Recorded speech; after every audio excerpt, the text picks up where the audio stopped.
Sports Social is live on your radio music edition of the show today, Thursday in the month of June, 2026. Right now, it's 8 days until the 2026 FIFA World Cup kicks off, which is going to be June 11. A couple of days to that big day at the Mondial is upon us already. This time, Thursday, we'll be preparing for the opening ceremony. And don't forget, I'll be having three opening ceremonies across cities in Canada, across cities in Mexico, across cities in the United States of America. Of course, the opening match is going to be the repeat of the FIFA World Cup 2010 edition that was hosted in South Africa. This particular time around is going to be Morocco up against South Africa once again. In 8 days, we'll be squaring out and also enjoying what football really do mean to every football fan. Welcome aboard the show this evening. This evening we are here to dive deep into all of the major stories making the rounds in the ever exciting, ever dynamic, and the sometimes controversial world of sports. We are not doing bits and pieces on the show this evening because I tell you that I'll be preaching the gospel sport to you for the next 42 minutes. All of the in-swingers, all of the lancer passes, the slams, and the dons, keeping you abreast of the latest updates making the rounds in the world of sport. Big stories coming through from the world of football. I've got stories on the menu for you this evening in the world of basketball. I've got stories on the menu for you. Don't forget that the NBA finals will be kicking off by midnight between the San Antonio Spurs and also the New York Knicks. I'll tell you more about that particular story right on the show. A couple of athletic stocks on the show. Tobiloba Amushon, most definitely in the news, came third in Xiamen, came second in Shanghai, and of course came fourth right there at the Diamond League in Rabat. Plenty of thoughts concerning now. We'll be taking a look at some of these top stories. Other athletic stocks that will also be coming through on the show. Don't forget that we are into the end of season is on already, and a couple of players are already moving left, right, and center. At the point in time, I did mention to you that we are having the midfielders merry-go-round, but we'll not be stopping at the midfielders alone. We'll also be taking it up the notch because there are also the wingers that will also be switching sides before you know it. Welcome aboard this ride once again. Sports Social 9 Power Radio 102.1. In case you're wondering, you've got Ayodeji Ajiboye, and I am your host on the show. To the switch of the back right now, we get the show on the road, starting with us coming through from the camp of the Super Eagles of Nigeria. Let me remind you that it's match day right there for the Super Eagles. Because yes, international friendly against Poland. The Poland friendly currently will be happening in Warsaw. That friendly between the Super Eagles of Nigeria and also the Poland guys. Don't forget that Poland are preparing for the World Cup, and just after this particular one, they'll also be traveling right there to join other nations that have already made it to the FIFA World Cup. Don't forget, you can keep track of this update and more by joining us across all social media platforms. We are currently streaming live on our Facebook fan page at iImpact Radio 102.1 FM and also on YouTube at iImpact 102.1 FM. You can as well join us via Sports Tales. Getting the show on the road right now, like I mentioned, the Spikes of Nigeria will be in action later this evening between the game is going to be against Poland at 7:45, and so much to talk about concerning that particular game, especially at the point in time when it does feel like some players were looking to pull out of that particular world. But ahead of the game later this evening, the captain of the squad, Wilfred Ndidi, said that the Poland friendly is going to be a good test for the Super Eagles of Nigeria. Don't forget that the next time the Super Eagles of Nigeria will be in action after this international break against when they play against Poland and Portugal will be in September. We'll be seeing the first round of matches and also the second round of matches for the African Cup of Nations qualifiers for 2027. That is going to be Nigeria's other attempt to go and win the AFCON for the fourth time. Super Eagles captain Wilfred Ndidi has described tonight's friendly against Poland as a vital opportunity to measure the team's progress under new coach Eric Chell. The Nigerian side will face the Polish national team tonight in Warsaw, with Ndidi stressing that while victory is important, The real value lies in the challenge posed by a strong European opponent. Says winning does matter, but so does development. And facing a top team like Poland will tell us a lot where we stand and what we need to build on for the future. This particular match is going to be just the second time between the two nations, with the first encounter taking place in Rochor in March 2018, when Victor Moses penalty, I beg your pardon, Victor Moses penalty secured a 1-0 win for Nigeria during their build-up to the World Cup in Russia. That was in 2018. Most definitely, we'll be looking to bring you more of this coming through from that particular friendly before I wrap up the whole show this evening. Sports Offshore on Empire Radio 102.1 FM. I'm moving away from the camp of the Super Eagles of Nigeria now. Let's take a stop in the world of female football. I will talk about the Super Falcons of Nigeria as well. The squad is now growing as the likes of Uchebi and also Francisca Odega has arrived for the Senegal friendly. Benfica midfielder Christy Uchebi and also Al Ittihad forward Francisca Odega have arrived at the Super Falcons camp right there in Ikenne, Ogun State, ahead of Nigerians' two-legged friendly matches against Senegal. The duo arrived earlier this morning alongside Glory Ogbonna, Blessing Unko, Comfort Erabo, and also Sikratu Issa as the team continue preparations for the friendlies, which is scheduled for Friday and also Monday. According to the team's media officer, Mary Akinshola, 8 players arrived in camp on Tuesday evening.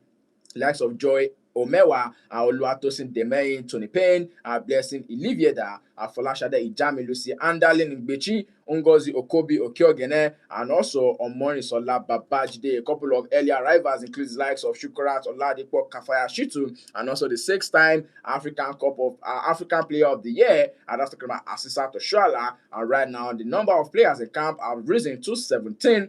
Let me remind you, the Super Falcons will be playing against Senegal in both matches at the Remo Star Sports Complex in Ikenne. The friendlies will forming a part of Nigeria's preparations for the 2026 Women's African Cup of Nations, which will be held in Morocco later in July. All legs in glove, and we're looking forward to see how the Super Falcons will be performing. But let's not lie to ourselves, in the last couple of months, in the last couple of years, other countries are now looking to match up with the strength of the Super Falcons. At the point in time, it felt like the Super Falcons are definitely going to be dominating football on the African scene. Well, they did do that. They've won the AFCON title for 10 times. No other nation come close. But this time around, going into the AFCON later this year, they'll be looking to win it for an unprecedented 11th time. They've got the record. But what about other nations that have been playing in a couple of friendlies? Let me remind you, a couple of friendlies have been put together for the Super Falcons in the last couple of months, but did not come into fruition. At the point in time in March, there was supposed to be a 4-nation tournament that did not come into fruition.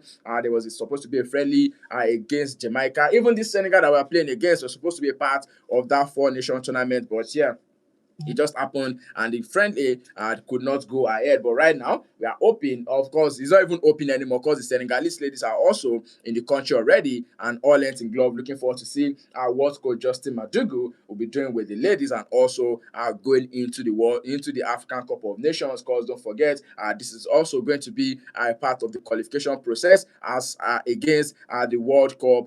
That's talking about the FIFA Women's World Cup 2027. So it's a must win for the Super Falcons of Nigeria as we move ahead in that particular one. Still more stories coming through from the home front on the show this evening. Sports Social 9 Power Radio 102.1 FM. Now, I always tell you that from the greens of golf to the octagon of the UFC to the square roof of boxing and to the pitch of football to the track of Formula One, I've got all of the stories for you, whether you're a sports person or you are just someone who love the thrill of the game, or you're an athlete yourself. Trust me, I've got the best stories for you. Into the world of other sports on the show this evening, it's been said that Nigerians medal or at the 2026 African Taekwondo Championship in Bamako, Mali, has now grown to 7, with the country claiming 3 gold medals, 1 silver, and 3 bronze at the World Taekwondo Sanctioned G4 tournament at the Palais des Sports Salamatu Maiga in Mali. The latest additions come from the Pomsei event on Tuesday, where Adelibigbe Farida claimed gold in the freestyle Pomsei category. She also teamed up with Salawuddin Abdulafiz to win silver in the pair Pomsei event. And earlier in the competition, Aruna Osman had added a second goal in the Pomsei under 40 male category, while para-taekwondo athlete Matthew Udom's dominant display on Monday had delivered the first goal in the 57 Kyrgyz category, and Nigeria's gold medals came from George Jordan in the 84-kilogram Kyrgyz division. Chidema Okoko in the women's 62-kilogram Kyrgyz category, having defeated Mali Samake Gondo in the quarterfinals before falling short in the semifinals, and Salahuddin Abdulhafiz in the Pomse under 30 male event. According to the Nigerian Taekwondo Federation President Tayo Popola, he expressed satisfaction with our team's performance after the first gold medal, while also pushing for more. The athletes have delivered as the president charged, and also she will surely be delighted by the athletes' performance. Moving on from that story right now into athletics now. The Athletic Federation of Nigeria has now fixed June 20 to 22 for the national trials ahead of the 2026 Commonwealth Games in Glasgow, Scotland, while they are also releasing qualification standards for athletes ahead of the event. Home and foreign-based athletes are expected to converge on the Yaba College of Technology Sports Complex in Lagos, bringing together some of the nation's finest athletes ahead of the Commonwealth Games, which will be held from July 23 to August 2nd later this year. The 3-day event will feature 32 track and field events for both men and women. So in case you're an athlete enthusiast, you're someone who loves athletics so much, you can most definitely go to Yaba College of Technology if you are right here in Lagos to go enjoy and to also go see Nigeria's top and finest athletes put on an amazing display for themselves. Thank you for joining us on our YouTube. I've got the likes of Miss Marking Star FC. There's also Robbie Yusuf and also Ronaldo Edit joining us right there on YouTube. We still got more stories to share with you right on the show. For athletes based in Nigeria, the qualifying standard for the men's 100 meter is 10.60 seconds, while the women's 100 meter entry standard is set at 11.55 seconds. The 200 meter standard for men is 21.85 seconds, while the women's event is pegged at 23.75 seconds. The qualifying marks for the men's and women's 400 meter are 48.50 seconds and also 54.50 seconds respectively. While for athletes based abroad, the men's 100 meter qualifying standard is 10.05 seconds, while the women's benchmark is 11.17 seconds. Well, for the men's 100 meter qualifying, talk about a particular name that I know is definitely going to be punching that ticket. Has to be Koyinshola Ajayi. Of course, if you check his record right to the NCAA in the last couple of meets, he's definitely doing amazing for himself. And we are also looking forward to Stonebwoy Kokowa. He has also hailed the leadership of the National Sports Commission for its continued support of the Federation and also Nigerian athletes. Still taking more athletic talks on the show this evening. We go straight into talks of Tobiloba Amusan, the world record holder in the women's 100 meter hurdles, who believes she was close to her best at the Rabat Diamond League on Sunday, where she set a new meeting record to claim her first victory in the series this season. Don't forget that the Nigerian broke her own meeting record by storming to victory in 12.28 seconds, equaling the season's best she had set earlier in the campaign. Like I said at the start of this show, she finished second in Xiamen Diamond League. She went one better in Rabat, closing the line ahead of Devin Charlton, who was second in 12.40 seconds, while Nadine Visa placed third in 12.47 seconds. Amusan's winning time of 12.28 seconds, the joint third fastest of her career, and a world record of 12.12 seconds that was set at the 2022 World Championship in Eugene, Oregon, remains her fastest ever performance, followed by 12.24 seconds she clocked at the Meeting de Paris last year. Well, Amusan is entering into the Diamond League season fresh from winning a fourth consecutive African title and has continued to improve with each outing ahead of the Diamond League finale and the Commonwealth Games that will be happening later this year. The three-time Diamond League champion 2021, 2022, and 2023 will be hoping to reclaim the title this season. Still Sports Talk Show 9 Power Radio 102.1 FM, bringing the latest updates, making the rounds in the ever exciting, ever dynamic, and the sometimes controversial world of sports.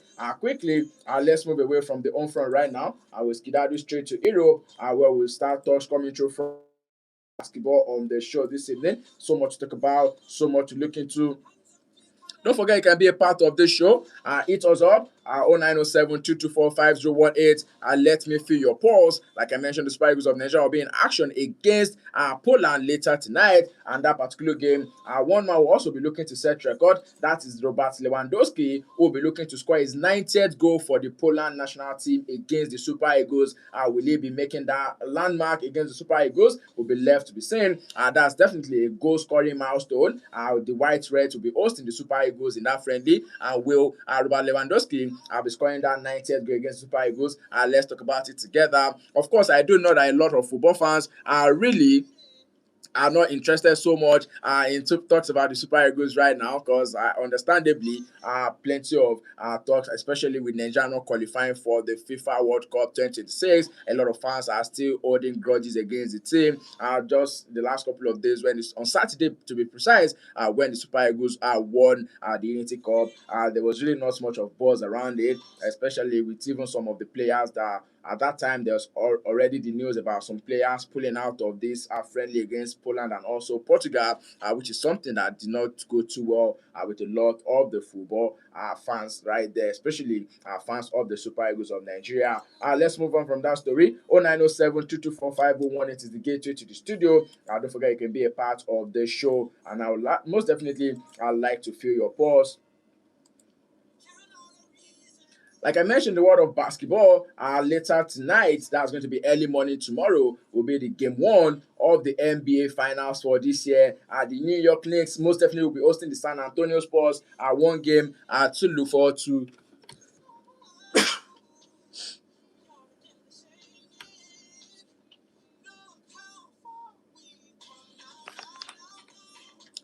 Don't forget you can be a part of the show this evening. Join us right on our YouTube channel at Impact Radio 102.1 FM. Also streaming live on Sports Tales. And you can join us on our Facebook fan page at Impact Radio 102.1 FM. You can call us up 0907 It is the gateway to the studio. Talking about the world of basketball on the show this evening. Like I mentioned, plenty of thoughts concerning the final that will be setting up, that will be tipping off later tonight. For the New York Knicks, it's now been said that Mitchell Robinson is questionable for the game one of the NBA Finals against the San Antonio Spurs after the center had to undergo surgery to address a broken finger from last week. It's been reported that Robinson remains resolute in his desire to play in game one, but the 7-footer still must be officially cleared by the Knicks training staff. Robinson, who fractured the fifth metacarpal bone in his right hand, participated in live shooting and dribbling drills during an open practice at NBA Finals Media Day just on Tuesday.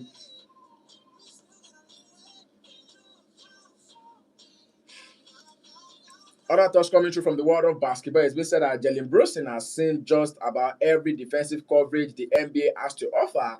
But now, this particular final, we're presenting perhaps the biggest challenge of all for the New York Knicks guard. San Antonio Spurs have the duo of young and energetic Stephen Castle and also otherworldly Victor Wembanyama, who is going to be backing him up.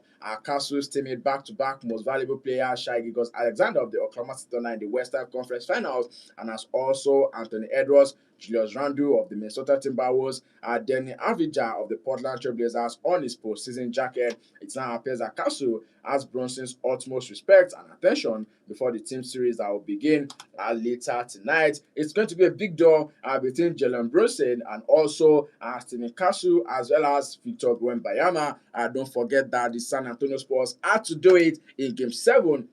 They had to drag that game into Game 7 before they could find a winner between the two teams. And then we already know that this is an amazing one for these two teams. Victor Wembanyama is still talking tough.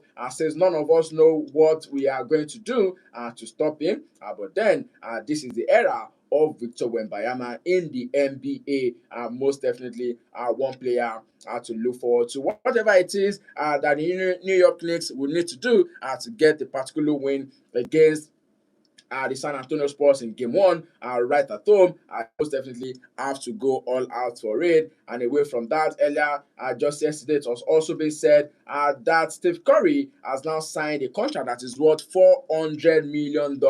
Yes, Golden State Warriors star Steph Curry has signed a 10-year $400 million endorsement contract with Chinese sports apparel company. It's been said that it's going to be ending a drawn-out recruitment process following Curry's departure from his former brand that he's been representing before now. Corey announced the end of his sneaker free agency on Monday with a new landmark deal that expand his brand venture globally. The agreement to include basketball products, athleisure, lifestyle wear, and also the ability for Corey to sign athletes under his brand and also a full golf line. That's an amazing contract for Steve Curry, and then we are hoping that yes, this is definitely going to be one that will be worth it for $400 million. Of course, it's a bogus amount of money if you take a look at it very, very keenly. Moving on from the world of basketball right now, let's take a stop in the world of Formula One before we go straight into the world of tennis. Don't forget, still plenty of talks right here on the show. Sports Talk Show 9 Power Radio 102.1 FM. Don't forget, you can be a part of this show this evening. 0907 224 5018 is the gateway to the studio. 0907 224 5018 is the gateway to the studio. Quickly, bringing you up the commentary from the world of Formula One right now. It's been said that Ferrari driver Charles Leclerc has now agreed a new long-term contract to the team. The deal for the 28-year-old will be coming in the build-up to his home Grand Prix in Monaco later this weekend. Leclerc signed his latest deal in 2024, and Ferrari says that this renewal will keep him with the team for the coming seasons. The Monegasque has completed 155 races for the Italian outfit since joining in 2019 and winning 8 times, and is currently third in the Drivers' Championship. Talk about having a superb record in Monaco in the past 6 years. He has qualified on pole 3 times, been second on the grid twice, and also came third once right there on the grid.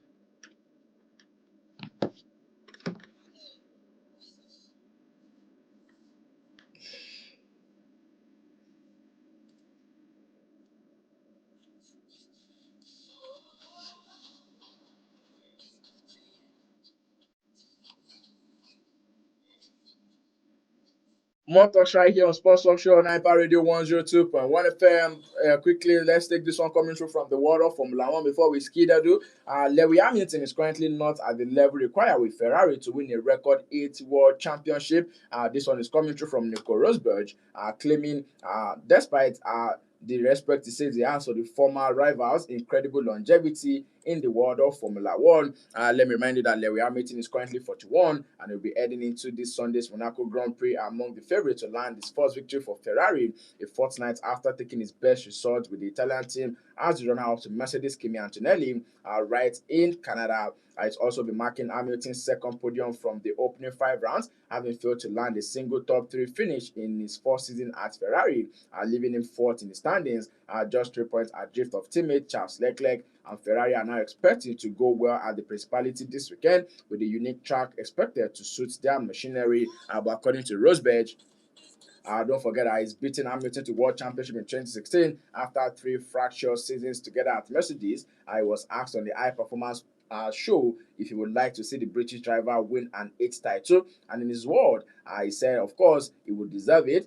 but it would be great to see him keep progressing as he has into the year. I think he will win the race at least this year. Hamilton has endured a poor first season with Ferrari, like I mentioned, and at one stage he described himself as useless, even called on the Italian giant to replace him with another driver.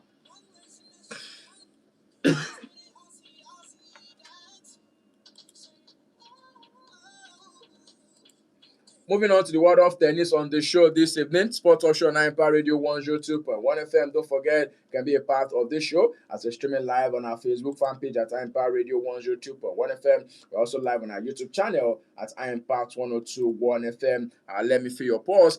Talk to me. What is that particular thing that you want us to have a conversation about on the show this evening? Don't forget that the World Cup is upon us already, and a couple of teams are already landing in their different camps and also based in the United States, and also a couple of friendlies are currently happening. Let me tell you that in the French Open, the Roland Garros, a couple of matches are on the way, and yes, just as you have predicted, it's definitely going to be a new name that will be on both the ATP and also the WTA trophies for this year.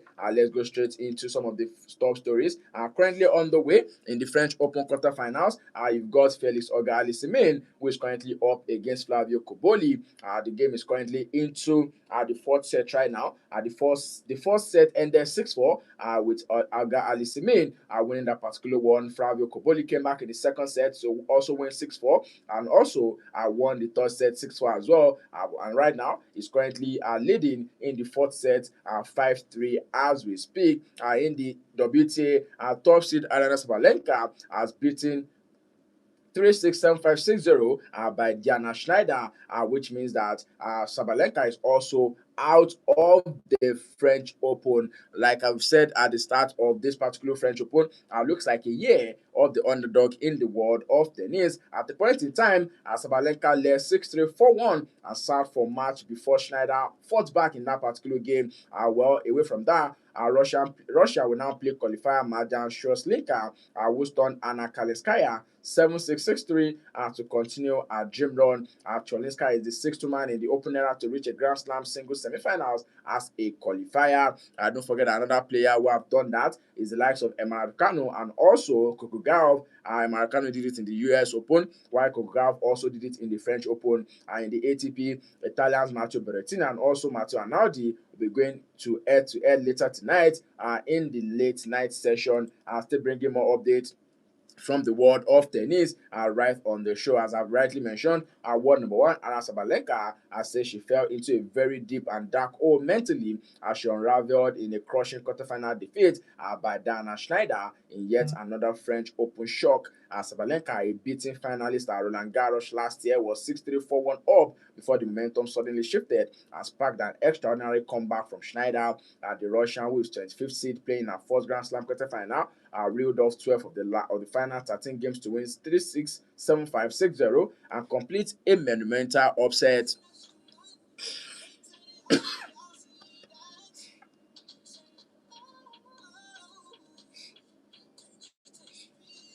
Just like Yannick Sinner in the men's draw, Sabalenka was the favorite to win the maiden French Open title this year, with the likes of four-time winner Igor Swiatek and the reigning champion Coco Gauff knocked out relatively early. Sabalenka had her best chance to win a first Grand Slam away from the hard court of New York and also Melbourne. But Sabalenka, just like Yannick Sinner in the second round, defeated by Jean-Manuel Cerundolo, suffered a huge lead in yet another massive upset at this year's Roland Garros.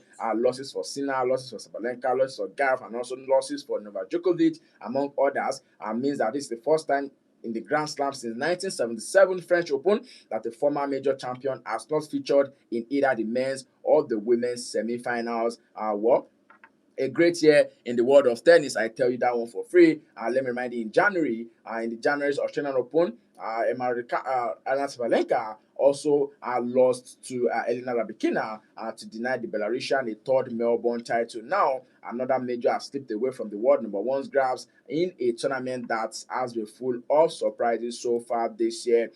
Away from that right now, like I've mentioned, that we now have a qualifier that is into the quarterfinals of the French Open. That's talking about the Polish 24-year-old who has now surpassed the tally to secure a Roland Garros debut. But that was just the beginning of what has become a dream run to the semi-final. She's currently ranked number 1 and 4, and she was left open-mouthed with shock after completing a superb 7-6, 6-3 win over 22nd seed Anna Kalinskaya. And with that victory, Cholinska became the only second qualifier after Nadia Podoroska in 2020 to reach the women's singles semifinals at Roland Garros, and also the sixth qualifier in the Open era to achieve the Sport 4 Grand Slam tournament. I mentioned that only one player, Britain's Emma Raducanu, at the 2021 US Open went on to win the title.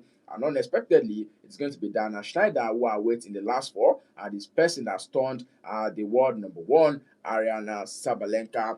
Moving on from tennis stories on the show right now, let's go skedaddle straight into the world of football on the show this evening.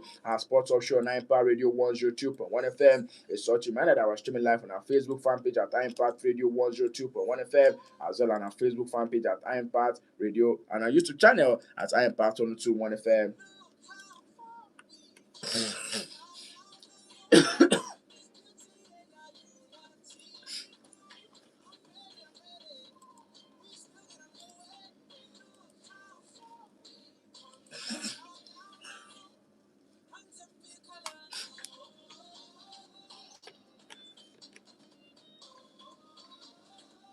And straight into the world of football on the show this evening.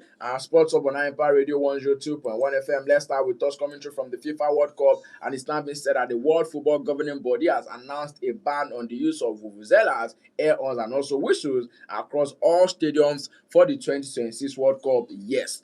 This decision will now mean that fans attending the matches in the host countries, United States, Canada, and also Mexico, will not be allowed to bring the noise-making instruments into any of the venues. FIFA are banning vuvuzelas, banning the air horns ahead of the World Cup war. According to them, it's been said that this particular move is understood to be a part of the effort to improve matchday experience, ensure clear communication within the stadium, and also maintain safety standards during the global showpiece the World Cup, which will be jointly hosted by the three North American nations, is expected to attract millions of fans across the globe.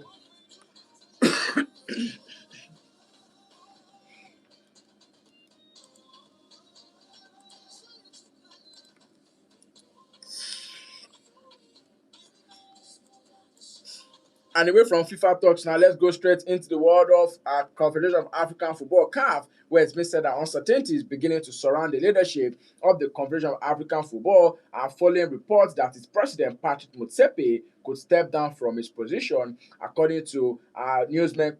According to updates from newsmen, especially right in Morocco, Motsepe is reportedly considering leaving his role at CAF to focus on potential political future in South Africa, including a possible presidential bid. The speculation is not entirely unexpected, as Motsepe's name has been linked with political ambitions in recent months within the country. It's been said that discussions around succession within the ruling African National Congress are currently led by President Cyril Ramaphosa have intensified, and with some observers identifying the CAF boss as a unifying figure for a party challenged by recent electoral setbacks. Let me remind you that Patrick Motsepe was re-elected in March 25 for another 4-year term, extending his mandate until 2029, with focus on consolidating reforms introduced in the first assumed office in 2021. So now, should he step down in the year 2027, it will represent a resignation before the completion of his tenure rather than a decision not to seek a re-election. So all length in glove, and we look forward to see what the decision is going to be from Patrice Motsepe. But then the worst of the street right about now is the fact that he might just be looking to step down from his role as the president of the Confederation of African Football, CAF, to go take up political ambition in his home country, which is South Africa. Away from that, talk about football on the home front right now. Let me tell you about the Nigerian President Federations Cup, the FA Cup, and the race for this year's President Federations Cup title has intensified. Later today, the women's round of 16 produced a mix of dominant performances, high-scoring contests, and also dramatic penalty shootouts. River Angels secured their place in the quarterfinals with a convincing 3-1 victory over Abia Angels, while FC Robo Queens edged Remo Stars Ladies 5-3 in one of the most entertaining matches of the round. Atlant Queens delivered a commanding display, defeating Ayudim Queens 4-0 to advance comfortably. Sunshine Queens also progressed after recording a 2-0 win over Plateau United Queens. Confluence Queens produced a standard result of the day, overwhelming Ashton FC 8-0 in a one-sided encounter to book their quarterfinal berth in emphatic fashion. Edo Queens were equally impressive, cruising to a 4-0 victory over the Delta Queens, and two fixtures require penalty shootout to determine the winners after 1-0 draw in regulation time. Ibom Angels defeated Bayelsa Queens 5-4 on penalties to secure passage into the last 8, while also National Amazons also needed sport kicks to progress after being held to 1-0 draw by Nigeria Tels, and the Amazon held their nerve in the shootout, emerging 4-3 winners to complete the quarterfinal lineup.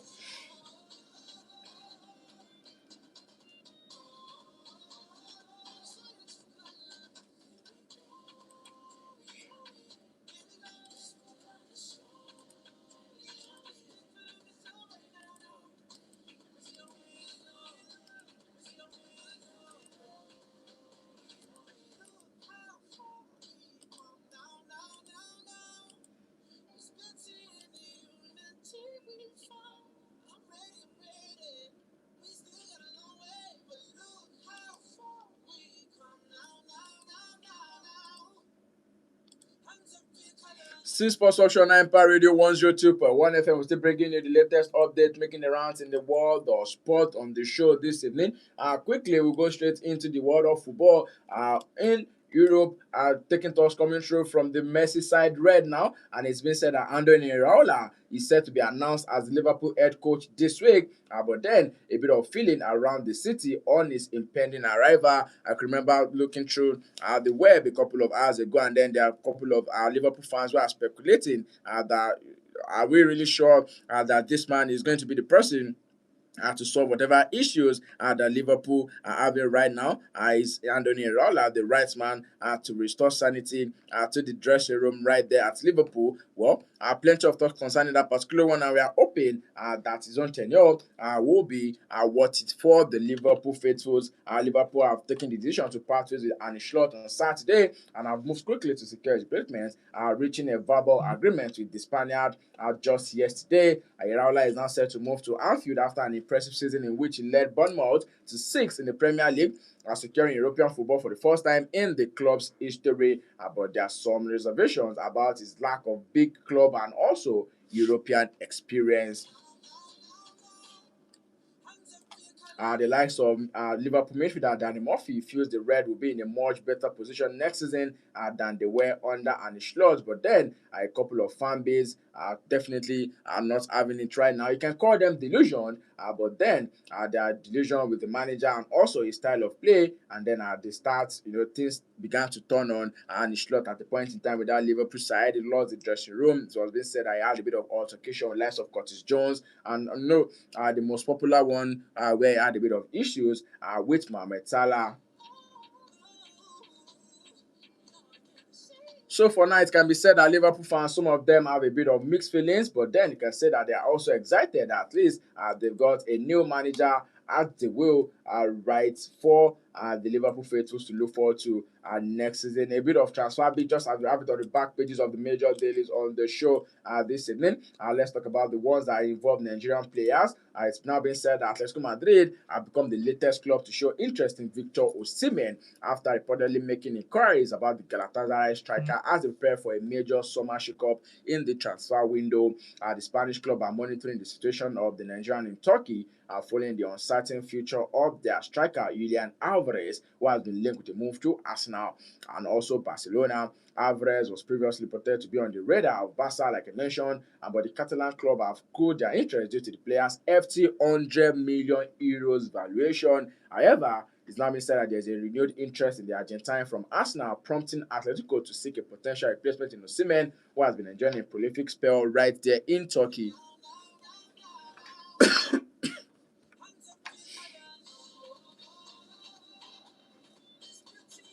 Let me remind you that for Victor Osimhen, he recently ruled out a move away from Galatasaray after Super Eagles coach Eric Chell suggested he was preparing for a change of club this summer. And according to sources close to the 27-year-old, he will only leave the Rams Park if Galatasaray decide to part ways with him. Osimhen has also attracted interest from several top European clubs, likes of Barcelona, likes of Bayern Munich, likes of Paris Saint-Germain, Chelsea, and also Manchester United in recent times.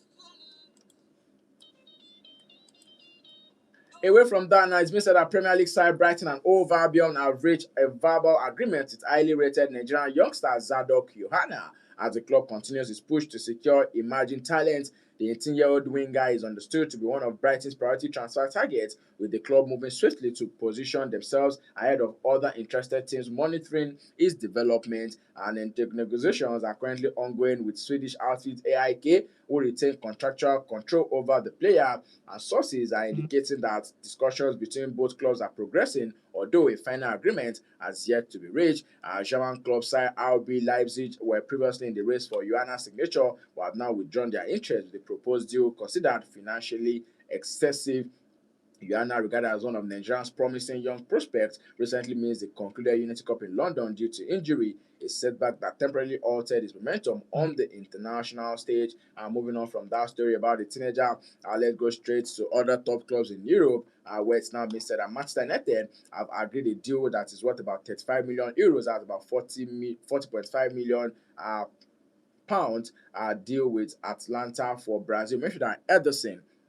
That is definitely signaling their ambition for a busy summer in the transfer market. Ederson is 26 and still have a medical, with sources saying the transfer should be completed in early July before United's return to preseason training begins. and after strengthening their forward position last year, this time around, United are prioritizing their central midfield, which is very, very logical. Of course, if you ask me, the likes of veteran Brazilian Casemiro has left the club, and a lack of faith in Uruguay's Manuel Ugarte, a £50 million buy from PSG in 2024, was emphasized by Michael Carrick not using him at all after he started the home defeat by Leeds in April.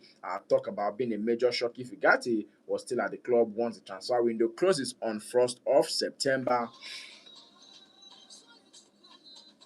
And let's take a look at it this way. If Ugarte leaves and Ederson comes in, United will be left without experience in the deeper midfield position because Kobe Mino, Mason Mount, Bruno Fernandes, all of these three players are usually uh, playing in the upfront. They are more of forward players. So definitely United will be looking for a United are also keen on West Ham's Matheus Fernandes, and but then there's no official and formal offer just yet. But sources are saying that the delegated London outfit are dubious. United would be willing to pay the kind of sums they would be prepared to sell for. A figure that's around about £80 million, as been mentioned by the Ama sources, which will be viewed as just a justified profit on player that cost them in excess of £40 million when he joined from Southampton just last summer.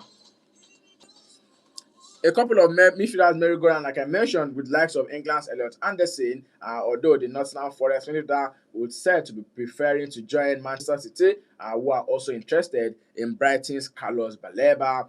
They are also still yet to decide on the precise makeup for their goalkeeping team, which could include Radev Vitek, who enjoyed the super campaign on loan at Bristol City, where he won their Player of the Year prizes. Moving on from that particular story right about now, still plenty of thoughts on the show this evening. Sports Offshore 9 Power Radio 102.1 FM. Coming through from Manchester United, once again, it's now being said that Rasmus Højlund has now sealed a permanent move to Napoli from Manchester United. Rasmus Højlund was joining Napoli in a permanent move. Højlund, who spent last season on loan with Napoli, and his permanent move was triggered by the Serie A side qualification for the UEFA Champions League. The deal, which totals about £43.2 million and that's about $58.1 million, including last season's loan fee, was confirmed earlier today. Højlund will be leaving Old Trafford 3 years after a £72 million, that's about $96.8 million move from Atalanta in 2023. Scoring 26 goals in 95 appearances for United, but was moved on last summer after the arrival of Benjamin Sesko from Red Bull Leipzig. Sources have told newsmen that the permanent element of Højlund's move to Napoli, worth around £38 million, will cover fees committed to Atlanta for midfielder Ederson. So the Brazilian is now set to join United, a deal that worth initial £35 million. So yes, you can say that this is more like a trade by barter deal between Manchester United and also Atlanta right there. Højlund moving to Atlanta on a permanent transfer, and Ederson coming the other way with Manchester United. It's also been said that the club are anticipating interest from players like Joshua Zirkzee and also their second choice goalkeeper Altay Bayindre, and they are also open to offers for Manuel Ugarte. United are also hopeful of securing most of Marcus Rashford and also Andre Onana, who spent last season on loan at Barcelona and also Trabzonspor respectively. Still more thoughts coming through from the world of football on the show this evening. Let's go straight into some of the matches to look forward to in the international friendlies for later this evening, because I tell you plenty of games will be happening in international friendlies. Talk about the likes of Albania playing against Israel. Democratic Republic of Congo are back in the FIFA World Cup for the first time since 1974, will be up against Denmark. Luxembourg will be up against Italy. Netherlands will be hosting Algeria. Nigeria will be playing against Poland at about 7:45. Other friendlies that have already been completed from earlier this morning. Haiti defeated New Zealand 4-0. New Zealand, by the way, the country with the lowest number of players. Also, the average age of the players is said to be 21, and they are also more like a team to look forward to, more like the underdog of this particular tournament. Gibraltar will also be played against British Virgin Islands. That one ended 3-0. Philippines played against Guam. That one ended 5-1. And other friendlies that will also be looking forward to, you have the likes of Panama up against Dominican Republic. South Korea will be up against El Salvador. Lesotho will be up against Kenya. Iran will be up against Mali, Northern Ireland will be up against Guinea, Slovenia will be up against Cyprus, Sweden will be up against Greece, Spain will be playing against Iraq, France will be hosting Ivory Coast, Andorra will be hosting Liechtenstein, and later tonight right there. Sports Option 9 Power Radio 102.1 FM. And this is how much we're having on the show for today. As a many thanks to everyone who's been a part of this drive. Thank you for allowing me to preach the gospel of sport to you for the last 50 minutes or thereabout. The very best of stories making rounds in the world of sports. Sports Option returns on Wednesday. That's a Wednesday. On Friday between 5 p.m. down to 6 p.m. and Saturday 2 to 3 p.m. where we do 1 hour banter, 1 hour of rage, 1 hour of viewers, reviews, and all of the interviews. You serve your early morning sports tonic, sports in the jiffy between 10 a.m. down to the flip side of 10. And let me register this with you right now that during the World Cup period, we'll be having a World Cup special right here on 9 Power Radio, which is going to be running from 10 a.m. Down to the flip side of 10, all through the period and the duration of the World Cup, bringing the previews and also the reviews of the matches. Because in case you missed it, most of the World Cups, you should get prepared for some late nights and some early evening games, which means most of the games will fall between 6 p.m. and 9 p.m. Like that. And don't forget that games will also be played in different cities, so the timing will not be all that concurrent, but just prepare yourself that you'll be seeing games late into the night if you are going to be watching the FIFA World Cup. Sports Option 9 Power Radio 102.1 FM here, as I say, my BY is, like I always say, stay sporty, stay active, drink enough water to stay hydrated, go out there and be the best version of yourself. Don't forget to be kind, because kindness is cool. Ayode Jaribo is signing out this evening. In case you go out and you meet someone without a smile on their face, do well to give them a bit of yours. Don't forget that kindness is cool, and you can as well be the rainbow in someone else's dark cloud. I'll see you when I see you once again. Remember that I love you with the love of God. Have a blessed evening.